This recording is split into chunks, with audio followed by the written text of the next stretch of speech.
Hey there, folks. Welcome to Spectrum Pulse. We talk about music, movies, art, and culture. And yeah, I wasn't intending this to be another all-one genre episode, but it kind of wound up at least close to that. Although I feel this a little bit more confident it's going to get traction. But hey, no more wasting time. Let's get on the pulse.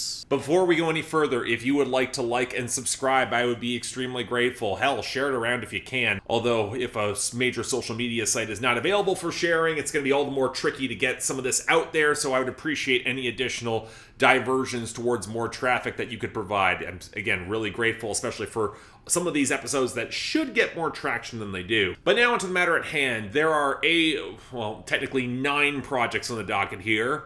Let's get started with, from Second in Command, Haven. So this is the third Second in Command album I've covered this year, and it's probably their most conceptual, playing to their darkest and least sympathetic impulses in a vivid and venomous breakup album. But Cosmo's throaty vocals are an essential complicating puncture as the X that's got the other side of the story. And Double T plays an exasperated friend who is sick of Second's bullshit, but with his own mess that's just out of frame. Now, there is a final twist that has some harsher implications than this is really equipped to handle, but I think my larger issue is compositional, not production. You can hear the budget on display, but mixing and mastering feels more refined, and Second's auto-tuned vocal arrangements, they're only getting better, but this is also a murky, depressing, ramshackle listen, especially in the guitar tones and melodies that don't quite have the best hooks that they've put out this year. So yeah, tough listen, but it works in the ugly wallow.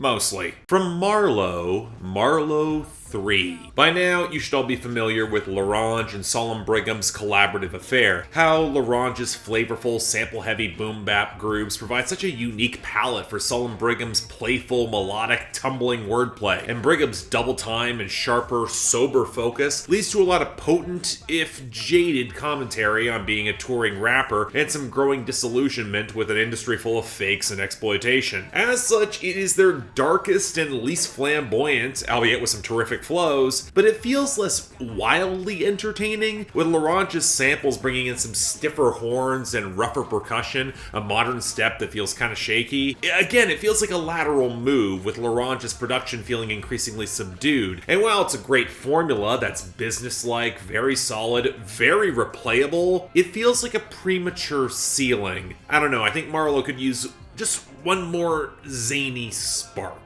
From R.A.P. Ferreira, 5 to the Eye with Stars.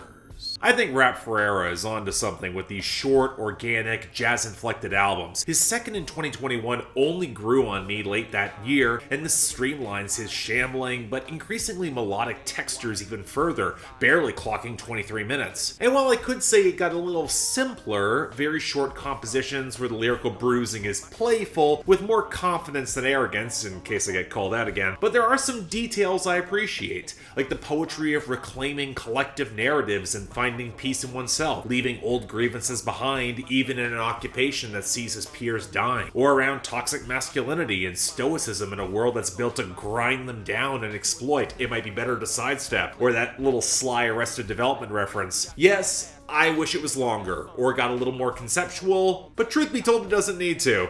Great stuff, check it out. From Quadeca, I Didn't Mean to Haunt You. So when the critical buzz came in for Quadeca's newest conceptual experiment, with his most elaborate and glitchy production to date, I figured I'd give him another chance. And you know what? The ambition is again here, creating an ethereal, fractured voice from beyond the grave, confronting a world mourning that then leaves him behind. And the circumstances of his passing and what he does as a ghost, he goes to some pretty bleak, haunted places. But the problem, once again, is execution. Quadeca's a pretty poor singer and a limited rapper who leans on underdeveloped melodrama and relies on warping glitch, colorless distortion, haphazard vocal mixing, blown-out percussion, and half-formed melodies that never cultivate any negative space to intensify any ambiance or isolation, which, even if intentionally claustrophobic, makes this listen a tuneless slog. Instead, again, I want to like this more, but it doesn't work. At least for me. From Backxwash, his happiness shall come first even though we are suffering. So Backxwash has made some of the most cerebral and visceral music of recent years, and this was easily one of my most anticipated projects of 2022. And I'll say it lives up to that, but it's still a tough listen, with Backxwash cutting to the roots of religious, dogmatic hypocrisy and a personal, spiritual renewal, the soulful, triumphant echo of redemption back in 2020, where a foundation of internal peace can indeed lead to real revolution. I think where I'm a little bit cooler on this comes with the production. Still cavernous, metallic, imposing, but the infusion of more samples, off-kilter noise, and African polyrhythms create this studied density that doesn't quite have that same pummeling groove for me. It's still powerful in the thoughtful emotionality and the hooks, but it feels somewhat transitional, heading towards something more, but no less great though. Check it out. From Joji, Smithereens. Okay, there are short albums that can feel dense or economical or just a blisteringly concise shot of quality. But then there's this, which feels like a collection of half-formed demos better suited for TikTok around a couple decent songs, all of which feel underpolished, rushed, or sounding like one's trying to get out of the label obligations, or capitalizing on Glimpse of Us when nothing else was close to being ready. What's galling here is that the dramatic grandeur of Joji at his best is just gone, hitting the uneasy balance between intimate and rather cheap in the arrangements, percussion, especially the vocal mixing. And while Joji's a potent singer, none of these songs really make the best use of his presence. And considering how he's leaning really hard on undercooked, clingy melodrama with only vague allusions to theme and some time slipping away, yeah, I hate to say it, this should have stayed in the drafts. From Brockhampton, The Family. Let's not mince words, this is less a Brockhampton album and more an album about Brockhampton, with just Kevin Abstract musing over some undercomposed, underproduced, very Kanye West-inspired song fragments about the boy band, the messy collapse, and all of his messy feelings about all of it. It feels more like RCA contractual obligation than album, and I would struggle to say that any of these songs fully work on their own. It's really just an album I could only recommend to diehard fans, and I imagine a lot of them would be quite insulted by this, and yet I can't hate it because there's this exhausted TMI reality of watching friendships, family, and passions become commodified, and at its very best, the morally ambiguous tempest of this album can feel way too real and quietly devastating. I mean, listening to this while marathoning Succession on HBO, that was an experience, because family's everything.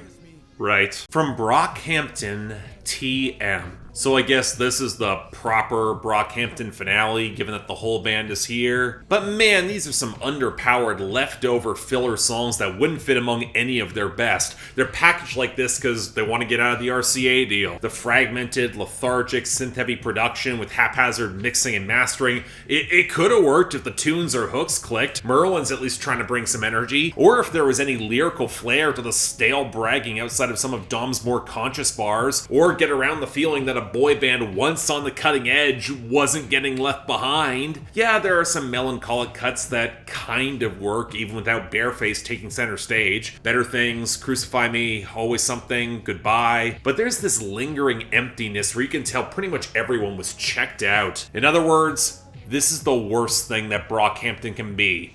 Inessential and boring. From Drake and 21 Savage, Her Loss. This made more sense for isolated songs than a full project, if you can even call it a collab album, because it's more a Drake project with 21 features, and it has all the problems: cruddy mixing and mastering, song fragments mashed together incoherently, weak hooks, a bloated runtime with no momentum, and Drake embodying the new and worst version of himself. And let's not mince words here, this is distractingly misogynist in both text and subtext, where it feels artlessly tedious, but also authentic, increasingly normalized. The final evolution of fuckboy rap that's neither ironic nor complex, just all out in the open. And given that these are flexes on you based off of wealth and exclusivity that's badly conflated with taste or class, and stale and corny flexes at that, it just feels like low quality, lazy music for manosphere bootlickers. If it's Her Loss of the battle, I ultimately think she wins the war. more. So yeah, once again, thank you all very much for watching. If you'd like to like and subscribe, I would be extremely grateful. Again, it's tough to share out some of these episodes right now. It feels like one of the only websites that actually had decent amount of social media promotion outside of mysterious algorithms that we get on YouTube. Seems like that's going under in a flare of mismanagement and stupidity, but hey, what can you do? Modern economies, right? 2022. But hey, beyond that, anything else I might be able to do to improve my presentation, I'm all ears. And if you guys want to get in contact with me more directly, support the channel, maybe get albums on my schedule for one final week before the end of this year, before things open up back in earnest in 2023, link to my Patreon is right over here. Once again, don't feel obligated. Tough times, believe me, I understand. But hey, option is available. Till then, I'm Mark. You're watching On the Pulse on Spectrum Pulse. And I'll see you next time.